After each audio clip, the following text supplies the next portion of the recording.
Hi, welcome to Corporate Tax Day 96. Today we are going to see the corporate tax return elections. All elections are available in the tax return. In order for an election to become effective, a taxable person needs to satisfy any relevant condition.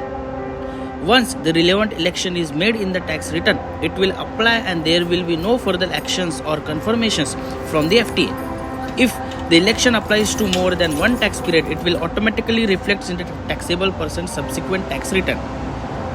Taxable person can make an election with respect to 1. Realization basis. This election may only be made in the tax return for the taxable person first tax period. The election is irrevocable except in exceptional circumstances. Number 2. Transitional rule. This election may only be made in the tax return for the taxable person first tax period. The election is irrevocable except in exceptional circumstances. Small business relief.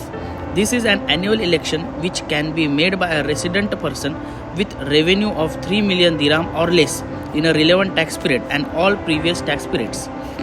Transfer within a qualifying group.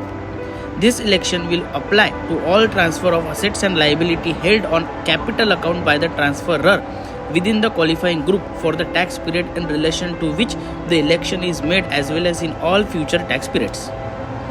Business restructuring relief. An election for business restructuring relief is required by the transferor for each applicable business restructuring transaction, meeting the conditions for relief. Foreign permanent establishment exemption.